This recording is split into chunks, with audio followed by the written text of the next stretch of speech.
someone like robbed this bank and they have these hostages and stuff and they're trying to escape, and hostage negotiator, that's what I'm trying to say. He was a hostage negotiator, and he's talking to this guy, but obviously he's not in front of him like physically, it's over the phone.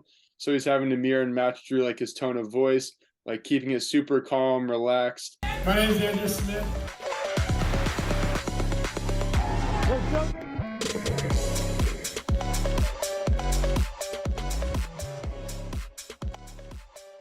What's going on, everyone? Welcome to the Successful Smitte podcast. I have a super awesome guest here today. Her name is Shannon Kelly. She is an author, former professional dancer, stage coach, and body language expert. And she is also the CEO of Supreme Kinetics. So, Shannon, welcome to the podcast. Yay, thank you so much for having me here. This is going to be so much fun. Awesome. I'm excited for it also. Tell us a little bit more about yourself or anything I might have missed. That's pretty much about it. I'm just working into working with clients and how to get them to align their nonverbals with their verbal message, get that out there, because oftentimes we're not really aware of what we're saying with what we're not saying. I don't know how else to articulate that one. Yeah. So I want to start by touching base. So I know you used to be a professional dancer, and then I wanted to, I guess, say, like, how did you go from being a professional dancer into the body language? Because I know obviously you're performing on stage as a dancer, and so I'm sure there's a lot of like nonverbal stuff that kind of relates to being, or that has to do with body language a lot. So I guess, how did you transition from being a professional dancer into a body language expert? That's a great segue, because you're absolutely right. That's how it starts. So I used to be a backup dancer and a choreographer. So often I would take myself out of the backup dancer role and I would step off stage and I would observe the dancers and the artists to see how their movements were translating to the audience, because, you know, something like a hit like this is different than a hit like this. So it's important for, you know, a dancer to be aware of that. And I'm still learning, you know, I'm trying to take myself from like 3D or 2D movements to 3D movements. And I've got people telling me about that. So then I started working with speakers, presenters, and I would give, like, this one individual, I gave him feedback and I was like, hey, if you did this, that, and the other, because I'm noticing you're kind of stiff here, you're doing this. And he was really appreciative of the feedback. And I don't think he was aware of what he was doing / not doing. And so then I thought, hey, I can do this with presenters and people in the business world. They don't have to just be dancers. So I thought that was kind of neat, because that's kind of an untapped market. And I thought, ooh, I've got something to offer here. So that's how that transitioned. Yeah, definitely. Yeah, I feel like that is an untapped market, because I really haven't heard too many people who've been able to make or go through that kind of transition from like dancing to body language, and then also people talking about like body language on stage. Like, obviously it's a thing, but you don't really hear people talk about it that much. So I totally can see that. That's Yeah. awesome. But so then, like, once you're on stage, obviously it's all about how you present yourself. So, which is, like you're saying, the nonverbal cues and things like that. So you want to be really confident on stage. So I guess, what are some of the nonverbal things that go into being confident?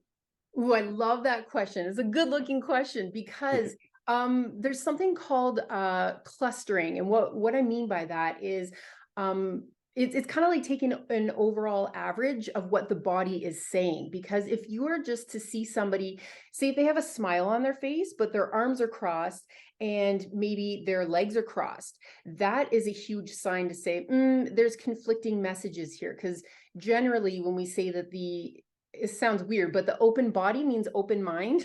But if your limbs are uncrossed, so is your mind. Your mind is more open. And I'm going to touch on that a little bit later. So it's important, if you were to look at somebody who just had the smile on their face, but everything else on their body was closed, you would get sort of an incorrect or an inaccurate I don't know, message from that person. So it's really important to look at all of the things. And typically we say about 3, research says about 3 will give you more of an accurate overall message of what the person is thinking. So if you were to demonstrate confidence, I would say a few things is shoulders down and back, because then it's showing that you're relaxed. So often my shoulders are up here. It's not that I'm relaxed, I'm just excited. It doesn't mean I'm not confident, but a lot of people need to kind of take that breath and relax it.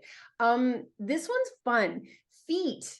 Think about the feet. It's the furthest body part from your brain. So your brain doesn't really register what your feet are doing. So if you want to sneakily, is that a word? I don't know, sneakily watch somebody and you want to know what they're thinking about, take a look at their feet. So what I mean by that is like if my feet are pointed towards you, that shows you that I'm engaged in what you're saying and I'm listening to you or I'm talking to you and I'm confident.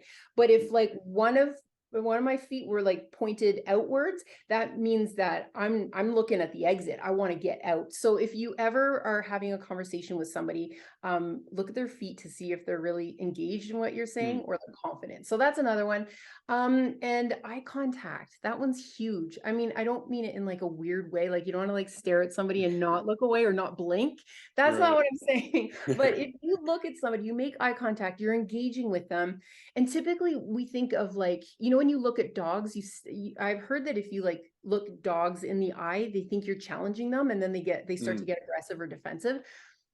So yeah, that's something that we've learned. So maybe we avoid that, that contact. I'm not sure, but to have that contact with somebody shows that you are confident. So those would be some of the three things that if you're looking for in a person to see if they're confident, those would be three main things that I would say.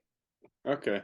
But so like, are you saying whenever, like, as far as the feet, so is that like when you're talking to them, you see like one is always going to be pointed at you, but then there's always going to be a stray one that's like pointing somewhere else if they're not paying attention? Or like, I guess like, how do you know which foot to look at? That's it. Well, that's it. It's the dominant foot. So if both Okay. feet are facing the person or the people, then Hmm. that's a good sign. If both feet are pointing out, like say if I'm facing you, like my face is facing you, but my body is facing that way, like my Hmm. feet, my torso, my everything is facing that way, that's not a good sign. That means I'm on my way out mentally. So yeah, so if you had to determine whether it was this foot or that foot, it's always the one that's pointing out that should be a signal to say, hey, you're Okay. not listening to what I'm saying. You want out, don't you? Okay, that makes sense. And then like, I guess, so you said you typically want to pay attention to three things to kind of get the overall signal. But I guess how do you know like which three things it is? Because what if, like, let's say for example, like they're making good eye contact, their feet are pointing towards you, and like their shoulders are back and relaxed, like you were saying. But then maybe there's like other nonverbals that don't quite align with that. So I guess how do you know which ones to pick and choose from?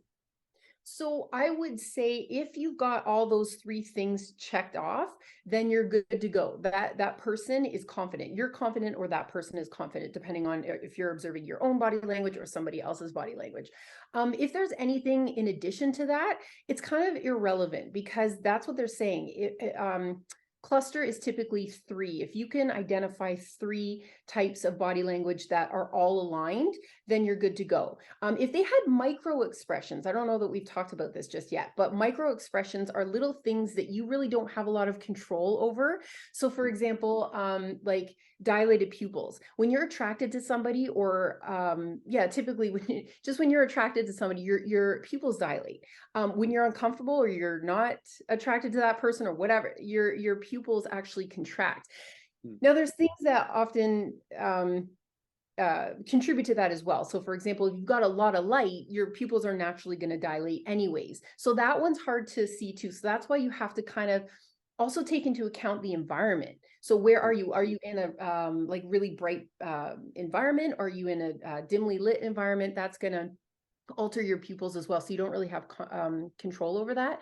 But yeah, if there's like a smirk on your face, like you're not even like a twitch, even one eyebrow raise, that's something sometimes people aren't aware of. And that's telling. That means you're not maybe really genuine. And also smiling, that's a big one too. So if you're smiling, that's great. But if there's no crinkles like in your eyes, like right here, that's another tell that you're not genuine. So if somebody's smiling and it's not crinkling their eyes, there you go. They're lying, Yeah. liars. I actually I heard that one before. There was like a picture, I think it was like months ago on Instagram where it said, "Can you tell which one's real and which one's fake?" And then it just showed like the eyes, and you could tell like the ones that were more crinkled up, that was the real and more genuine smile. That's so interesting though. That's so cool. Yeah, I know, because these little things you would never be aware of until you like really read and investigate. Right. And Yeah. so like I get how can people use like these nonverbal cues on stage as well? So obviously we talked about like the confidence part of it, but then like when presenting and stuff like that. Absolutely. That's a great question too. So, if you're trying to demonstrate confidence, definitely do all of those movements. I would also say, in addition to that, if you've got space to walk around and move around, that demonstrates dominance. It displays dominance, and because you're not afraid to take up the space. And also, too, another thing with confidence is that you want to make yourself appear bigger. You want to gesture bigger. I'm not talking like 90s hip hop video, music video. I'm talking about like just within reason. You want to make sure like your gestures are big, you're exciting, you're engaging people, and you're appearing as if you are bigger as well. So the more space you take up either where you are or where you're moving, it also shows that you have confidence. Again, eye contact, a lot of people don't like eye contact. I don't know if it's like, I do it too. See, I'm talking to you and then I think and I go around, but I come back. But again, that's just Mhm. because I don't want to be weird, because I don't know, staring at somebody while you're talking to them, that's kind of weird. So again, within reason, you want to make sure that Mhm. you're engaging with your audience and you're connecting with them, because you really want to bond. Because at the end of the day, if you're an expert on something and you have something to say, you really want to have that bond with your audience. So it's really Mhm. important to have that. So those are some of the things that I would say in with respect to speaking, that you want to make yourself look bigger, use your space, make that eye contact, and really relate to your audience. Yeah, I know. I do. I just did it again. See, I also look whenever I'm thinking. I always am like looking up, and I remember. I know sometimes when I'm trying to, if I'm on the phone with my girlfriend, I'm trying to tell her a story. She'll shake the phone or whatever to try to get my attention. She goes, "Hey, I'm over here. Like, can you look at me?" I'm like, "Sorry." I was like, "I'm just trying to think, and I can't." Helps me think better for whatever reason. Actually, and that's true too. And I'm sure I'm like thinking of all these things that we're going to be discussing in just a moment, but you can always tell somebody that's lying too is that they will typically look down and to their right. So if Hmm. they're looking down and to their right, that's how you can tell somebody's lying. So if you think they're lying and they're looking down and to the right, it means they're lying Huh. generally. And then if somebody's looking up and to their left, it means they're recalling something. So that's Hmm. interesting about eye contact as well, that maybe Yeah, I always look to the left. I realize whenever there I'm you thinking, it's go. always like that. That's funny. See, you're proving all my theories right. Well, they're not my theories, but the research that I've investigated. Yay. That's funny. So I've recently oh, I'm listening to this audiobook right now. It's called Never Split the Difference by Chris Voss. I don't know if you've heard of it or read it before, but it's all like it's a big negotiation book. It's actually really, really good. And they talk a lot about like mirroring and matching and negotiations. And he would so he was well, he did something with like so I guess the story I'm on right now, he's trying to get this bank robber, like this someone like robbed this bank and they have these hostages and stuff and they're trying to escape and hostage negotiator. That's what I'm trying to say. He was a hostage negotiator.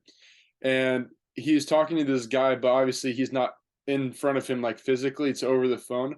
So he's having to mirror and match through like his tone of voice, like keeping it super calm, relaxed, things like that. So I guess like what are some other like nonverbal stuff that goes into like communicating like in negotiations or maybe even just like over the phone whenever the like you can't actually see the person. I have so many things for all the things that you just said. I should have written it down, but I'll try to remember. I also have notes here too, just in case I don't Sure. go entirely off script. But so yeah, when you're talking about the voice, see, and I'm doing the point thing, and I shouldn't do that, because pointing is one of the things that you should not be doing to an audience, because just side note, see, there we go, side note already. People don't like to be pointed at. It's especially when you point at the rhythm of your words. Apparently, when you do that, audience members are concentrating more on the negative vibe that they're getting from you rather than being open to what you're saying. So I'll go back to that in a second. So anyways, I'm going to not point. I'm going to hold my hands right here. But It yeah, sounds like you're like disciplining someone almost. It's like if you say it the exact same thing, it sounds like you're gonna get disciplined. yeah, and I don't know if it's a generational thing, because I feel like that was done to me, because it's probably learned. I don't think it's instinctual. I think it's something Mm, that's been learned. So I think you're right. And I think that's when somebody's lecturing you, that's what they do. So if you offer, politicians do, instead of having the finger, they kind of cup it and they do that. So they point to mm, their audience like that. So it's not a finger point, but they're getting away with, I have dominance. I'm establishing dominance, but I'm not going to make you feel like crap.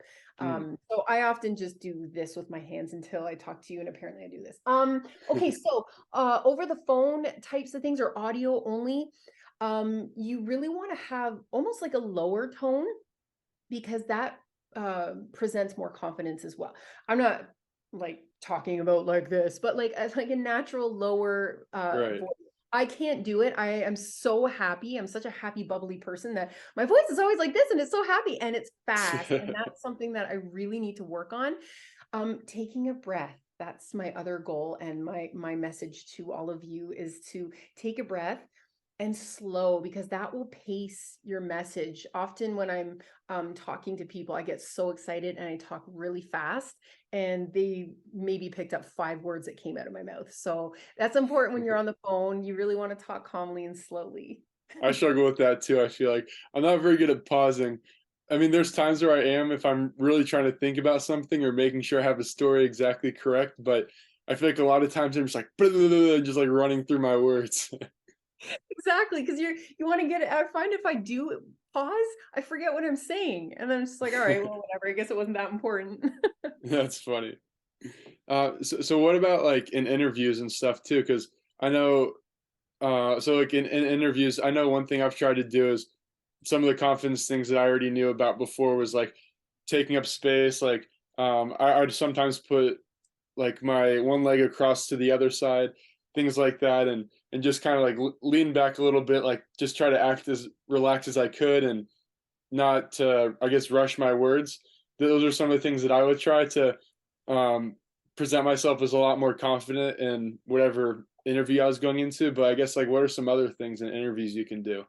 Okay, so this one can be a tricky one. It depends on if you're being interviewed or you're being the interviewee. What did I just say? Anyways, whatever I just said. Yeah. So if you're going into an interview, let's just start over. If you're going into an interview, and the person is obviously the dominant, you want to be you want to be a mixture of submissive and dominant. If you come in overly confident, with overly confident and dominant body language, that might be perceived to the interviewer. There's the words. They might think that, oh, this is going to be somebody who's going to be hard to work with. They're going to be hard to manage because they already seem like they know what they're talking about, and they're not prepared to listen to me. So what you could do is exactly what you were talking about just a moment ago, mirroring them. If you mirror somebody, and what I mean by that is, say if you just scratched your head like this, maybe a few seconds later, I'll scratch my head like that too. Obviously it's within reason. You don't want to do everything that the person is doing, because then they might say like, are you making fun of me right now? Like, what's happening? So again, you want to just every now and again, just pick up on, okay, you're doing this, I'm going to do that too. And again, it's just like, okay, I'm picking up what you're putting down. You're creating a bond with that person. And that's exactly what you want to do if you want the job. Another thing you might want to do is, again, shoulders down and back. So you want to, look like you are relaxed, exactly what you just said.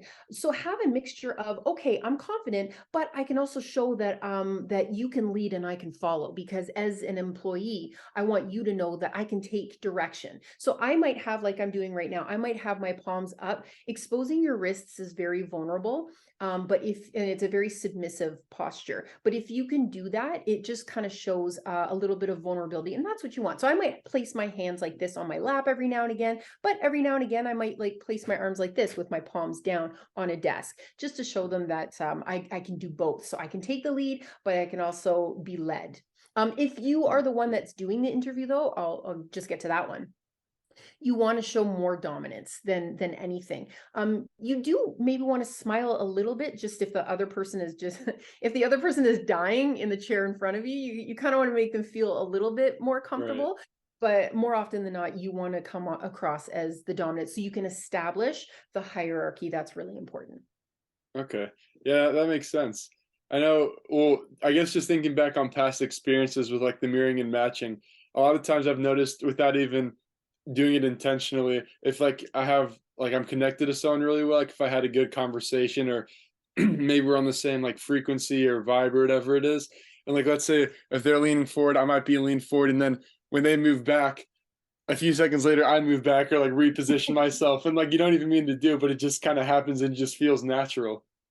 And that's really good because then now you're creating that unspoken bond and you're like, "Hey, that was a really good conversation. Why was that so great?" Well, you naturally have that chemistry or that bond. So that's really cool. Yeah. And what are some things like just in everyday life? Like what are some body language things that we can be aware of just in our everyday lives? That's a great question too. It all depends on who you're speaking to or speaking with. You want to like with my colleagues, for example, I want them to know that I have no axe to grind. I'm there to have fun and enjoy and hear what they're saying. So I am cognizant of when I put my hands on my hips, like not that these are my hips, but like you can't see my hips right now. Right. I put my hands on my hips with the backs of my palms facing, backs of my hands facing my colleagues. I'll turn my wrists around and put my hands on my hips that way to expose my wrists. And Mm, that's just to show them that, we're all equals here. I'm not looking to cause a ruckus. I might expose my neck a little bit. So I might like lean tilt my head to one side. mm, But if there's times where I feel like I'm speaking with somebody who's disrespecting me, then I might show dominance. So I might have my hands on my hips. I might sit in that hip. I might demonstrate maybe mm. a little bit more confidence, a little bit more sass than I normally do. So I guess it really depends on what the context is. If you're attracted to somebody and you're trying to create a bond with them, definitely mirroring again to a certain extent. You want to be mindful of the fact that you don't want to be creepy, but at the same time, you want to be confident, but you want to create a bond with them. Definitely look at their feet, where their feet are going. That's going to be your main thing. That's so interesting.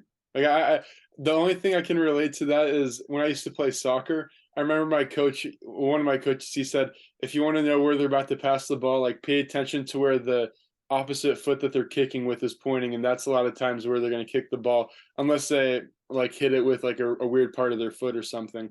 But usually where they plant that foot, whichever direction it's pointing, that's usually where the ball's gonna they're gonna kick the ball to. That's interesting. See, like it crosses all over to different fields. That's really neat. Yeah. Yeah.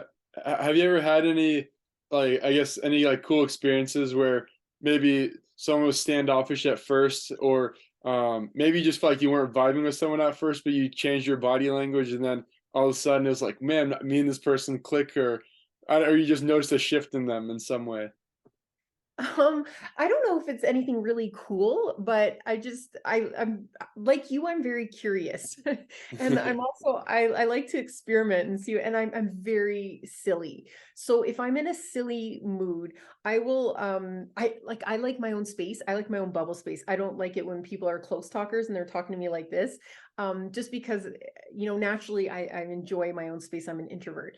But so this one day I tried to approach this one individual who I was close with, but we'd never met before. So I got into this person's bubble space Mm, and the individual, they embraced it. So I was like, okay, that's good. But it was funny because that was the first time I'd really become aware and really experimented with, crossing that boundary, crossing that line with mhm. body language. Other than that, it's still relatively new in my business and my clients and things like that. But I'm really excited to explore more with other clients and see kind of push the boundaries with them to what's not comfortable, what's comfortable for them, and seeing how that works. And I have to follow up with you. We'll have to have a Yeah. podcast for you.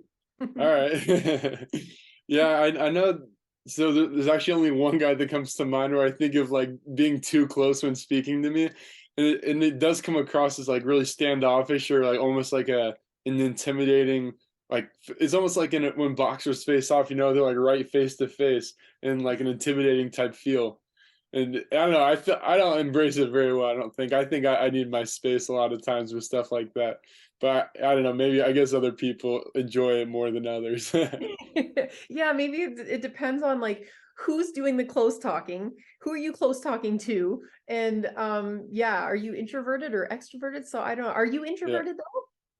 So I think I'm introverted, but I don't come across that way a lot of times. I think I'm more introverted because a lot of times I just like I stay in my room and like I love my time to myself. Like I love working on things on my own. But I also, I mean, I love conversations as well.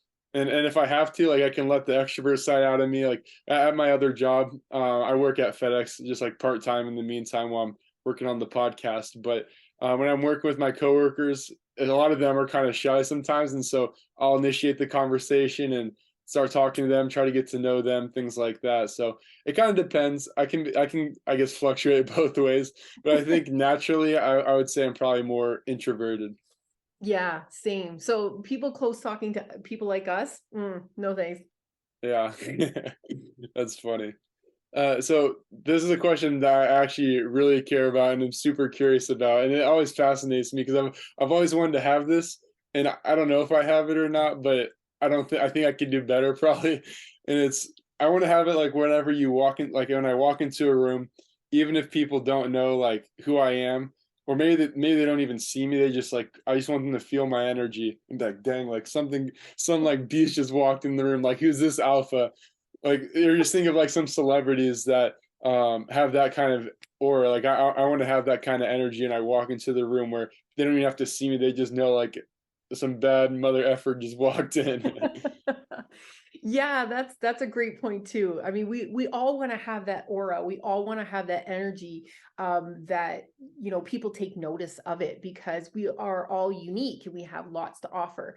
I think the most important thing is, yes, the body language is important, but really, and here's the interesting thing, the micro expressions. So if your body language isn't all aligned with everything, people are going to pick up on it. And what I mean by that is we talked about micro expressions before. So you could be acting confident in your body, but then maybe your eyes, there's something in your eyes. Maybe you've got one eyebrow lifted. Maybe you've got a smirk going on with your mouth.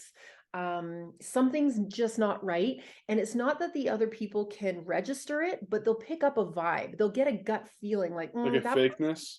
yeah, that person's not being genuine. They're not really confident. So my answer to that would actually be a little bit of both. You want to and this is what I think about with my clients too, is that I can create all this elaborate choreography for them, but if it doesn't match their natural movements, it's going to look so fake and their audience is going to pick up on it right away and they're Mm, not going to believe what that speaker is going to say. Same thing, if you act confident, it does actually trigger in the brain to say, oh, okay, I feel confident or I feel happy, but it's not enough to really eliminate the micro expressions. So my answer to that would be really think yourself confident first.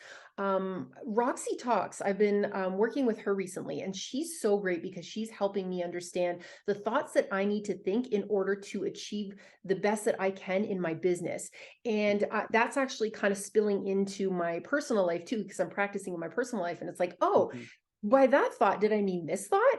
To mm, upgrade my thoughts, like 2.5 version. So if you start to think it, then your body language will naturally demonstrate that confidence and you don't really have to force it. And that builds your mm, aura. And that's what you're talking about. So if you can do all the things, again, the shoulders square, make yourself look bigger than you are, to, again, a certain extent, you want to have a bit of a relaxed walk, like a nice strut, but like it's not forced. So that's something you can practice and then it'll become mhm. second nature.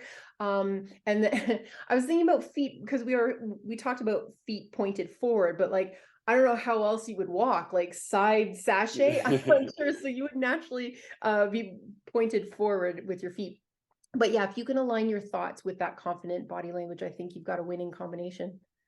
So I guess I've heard like two different things with as far as like walking confident, because I used to watch a lot of YouTube videos about this stuff also, and I've heard like okay, confident people they walk slow, like they're in no big rush. But then I've also heard like confident people like walk fast, like they have somewhere they need to be, or like they're on a mission, they know exactly like where they're going. And so I guess I'm like, where do I go? Like I don't want to walk in the middle, obviously. So I was like, do I walk fast? Do I walk slow? I guess I don't know which one to do. Well, do the one that suits you the best. Because again, it might look confident on somebody who's walking fast because that naturally goes with their rhythm. Like I'm a fast walker. I'm a very, like I said, a happy person, and I've got a bounce to my walk. Like the bounce is always, the accent's always up when I walk. And I know people who walk slower, typically the accent is down. So they spend more time in the down accents than they do the up. So they go down, up, down, up, down. And that actually Mm, slows their pace. But on somebody like me, I could probably pull it off as a dancer, but I still probably wouldn't feel as comfortable walking that way because that's just not my walk. So mm, whatever feels confident to you, whatever feels good to you, whatever feels natural to you, that's your confident walk. So mm. and that's something, and it's hard though, it's hard to analyze your own walk because when you're looking in the mirror, you're analyzing everything. So as soon as you become conscious of self, everything falls apart. So even though Yeah, that's true. contradictory to what everything that we're just saying, but you have to work on it to the point where you feel so confident about it that it becomes natural and you're not cognizant of it. You're not conscious of self. So I would practice in the mirror a few times, see what works best for you. And then without the mirror, try doing it when you're in public. And then that becomes your natural repertoire and you don't have to think about it and it's confident. I know sometimes when I'm in the gym, like I don't know why, but I'm always like thinking about my body language a lot of times in the gym, and I know sometimes when I'm walking, I'll be like, okay, am I walking too fast? Am I walking too slow? Like, how am I coming across right now? And sometimes when I start thinking about it, then I'm like, okay, every step feels so forced. I was like, why does this feel so awkward walking all of a sudden? Probably because it was leg day that day and you're trying to walk fast. That too. You can't. Yeah, leg day, that is not a good looking walk. That's funny. That's funny. What about so I'm guessing you know what, like power poses are, right? Yeah, like in like bodybuilding or like Well, power poses. So like for example, let's say okay, let's say it's like right before an interview or something like that, and before you come in, maybe like you have your arms up and like your body spread wide, something like to um, give you confidence. And I know one thing I used to do is when I was swimming like behind the block, and this just came natural. I didn't do this intentionally. It just kind of came naturally, and then I was like, oh, I guess that's a power pose. But I would stand there and have like my hands on my hips and I like shoulders back, chest out, and I remember I just always be looking at the water and then just taking like deep breaths, like really big deep breaths in and stuff like that. And I guess that was kind of my power pose. And then I don't know, like I just didn't know like what were your thoughts about like power poses or any like tips or yeah, anything Oh, like I that. love it. So first of all, everything that you just described was all confidence. You just said shoulders down and back, hands on your hips in a dominant position. So your wrists aren't showing, they're on your hips like that. So, and your chin is up. Chin up is typically confidence as well. So everything that you just did signaled to your brain become more confident, which is great. Anything that makes you feel good. I know, like, even before we came on this podcast, I was listening to music, I was dancing because it was like that's my my comfort zone, and that's what I like to do to amp myself up. And that carries over, especially too at the beginning of the day. Like I love having my workouts at the beginning of the day, just side note, because that builds the rest of my day. That sets the tone for the rest of my day. And that's like, ooh, I just did like a push up or a pull up or whatever, and that sends confidence signals to your brain, which then goes back down to your body. So whatever works for you, whatever you like to do. But yeah, definitely power poses. As long as you are saying the right things to yourself, like if you're just like, oh, this is never going to work, but I'm in my power pose, maybe that's not the best thing that you want to Right. combine your verbals with your nonverbals. So yeah, Hmm. that's a really great thing to talk about, a topic. Yeah. Yeah, yeah, I definitely did like a lot of self-talk too. I was like, yeah, I'm a freaking beast. Like I used to use Mike Tyson as a guy I really look up to. I'm like a huge fan of him, and I used to always listen to him and like listen to the way he would talk about himself because he was like the one who was, I feel like in my opinion, is known for like the crazy affirmations and it's like, oh, I'm a beast, I'm a god, no one can stop me, all this stuff. And so I'm behind the block, like repeating those to myself, saying like I'm gonna destroy these guys and some like smack my chest, things like that. I just kind of like my pre-race routine to get me kind of in the zone and in the mindset that I need to be in to perform at my best. Absolutely. And if you say that enough times to yourself, you start to believe it. So even if you don't Yeah, believe it right away, and like I'm proof of that too. Like I start saying all these things and I'm like, oh, I actually believe those things now. It's great. It's yeah. magic. Well, Yeah. because I used to listen to, so Mike Tyson has a podcast, and I used to listen to it every day, whenever I was walking to swim practice and then walking back home, and and then just throughout my day, I would just always like I actually don't even remember what I would say, but I just remember I would talk myself up like crazy, like nonstop. Like I was, it might sound really weird, but like I was low key like obsessed with myself, and just because I knew it was gonna translate into like this into swimming, because like I was all into my swimming, so anything I could do outside, I was like, if it's gonna help my swimming, I'm gonna do it. And so just talking myself up like crazy everywhere I go, like I'm a beast, I'm so confident, like all that type of stuff. I think those are like my main two ones. That's probably why I remember them so well. But I just know I used to talk myself up like crazy, and you're right. I do feel like after a while, like I do feel like I've been confident before that, but once I started saying that all the time, then I was like, okay, like now I really am starting to believe it. I do feel more confident. Like I'm not as much afraid of what can happen, like as far as like confrontation with things like that, because like I just feel confident in general with myself. Like I believe in myself even more, things like that. And that's great. And then it's time to upgrade your affirmations. Now it's time to Yeah. say something else about yourself so that you can keep building yourself up, keep Yeah, I evolving, keep know. I've been trying to. I still do some affirmations. I haven't been as good as I was during my swim season, but I still am like aware of them. And I still do say stuff sometimes, like when I'm in the gym or at work or just whenever. If I'm just trying to get fired up, I'm like, let's freaking go, like you, and stuff like that will that. impact, yeah, that'll influence your body language right there. So that's you. Next time, pay attention to that. That's my, see, I just did the finger point. Nope. And next time, my challenge for you is to say that stuff and analyze what your body's doing. Hmm. Okay. Yeah, I'll do that. That's a good challenge. Yeah, well, I've got all kinds of challenges. Like if you want to make somebody uncomfortable, close talking. Yeah, we just talked about that a moment ago. So let's talk about uncomfortable challenges. That's funny. Actually, yeah, I want to hear some of these. Tell me a few challenges. Well, okay, this one's a personal one. And I did this in my Tim talk, is apparently if you shake somebody's hand and then grab their elbow with the other hand, that's supposed to be like really I don't know, what's the word? In my head, I'm hearing bond making, but that's not that's not the right word. I feel like that's like a really like whenever you do that, it's I feel like it means two things is how I perceive it. One is it's like really professional, or it's like they show respect to you in some way. That's kind of how I perceive it.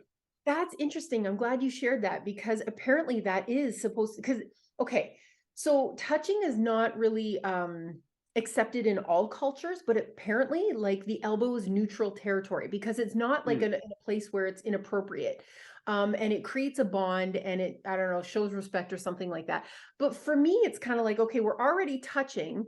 Now you're touching me here. Where are you going with this? Oh, Where are you jeez. pressing next? So in my Right, mind, I just feel like, okay, it's here now. Where's it going? So right. personally, I find that that's uncomfortable. So it would be interesting to try that out with other people just to see, like, do they do they cringe? Can you see a cringe, or does there like do they contract? Like maybe notice that.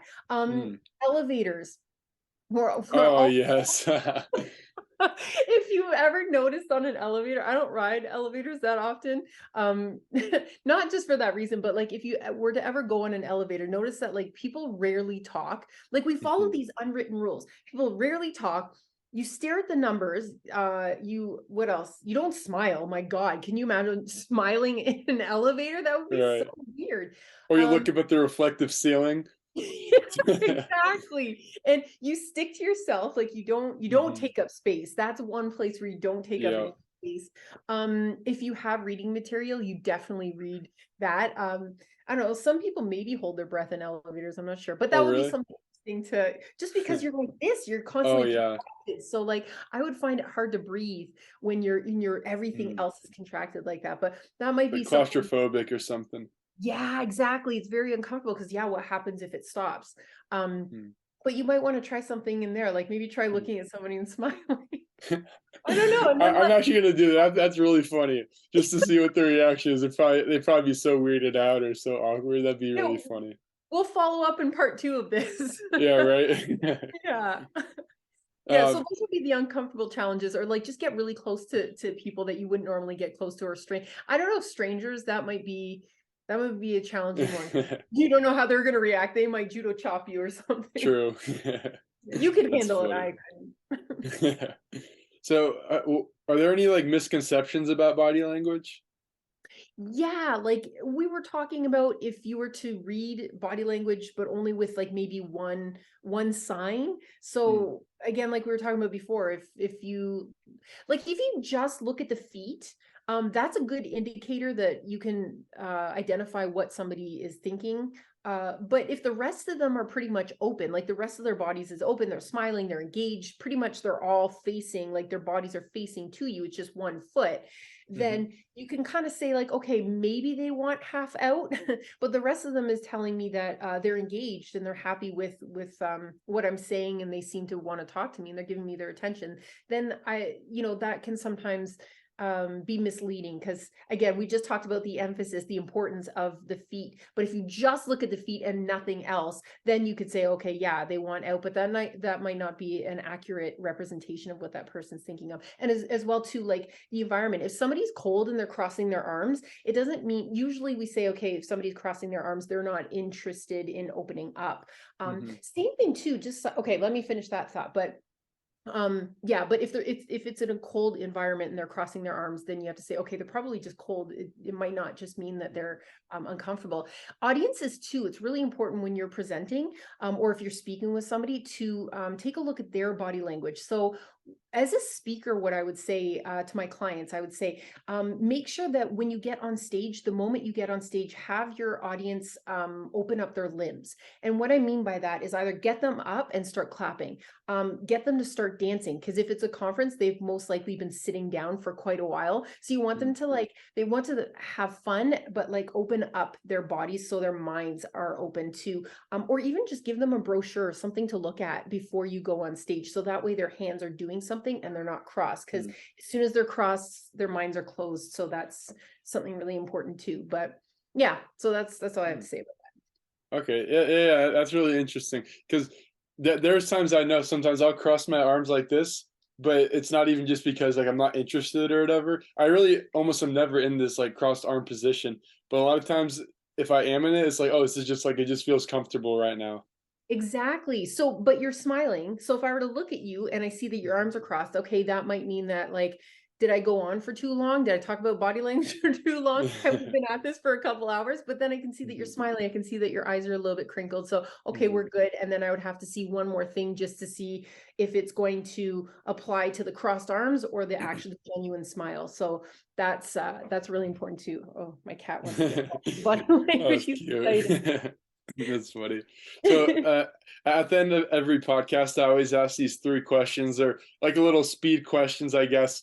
And most time they're not as fast as they're supposed to be, but that's okay because they sometimes they take a little more thought. And you'll see what I mean. But first question is, what is the best piece of advice that you've got that's impacted you the most? Oh man, the best piece of advice and it doesn't have to be related to body language, it could be No, related it could be anything. to um I think the best piece of advice is to be who you really are. That's hmm that's that's probably the best one, because um I didn't have a lot of self-acceptance growing up, so I think that one really resonates with me, because it was like I was so different, kind of like you. Like we're both different people. So that's not widely accepted by society, which is really hard to accept. So when you're okay with yourself, you're confident, and you feel like, actually my difference is actually my strength, that's like the best advice anybody could ever give.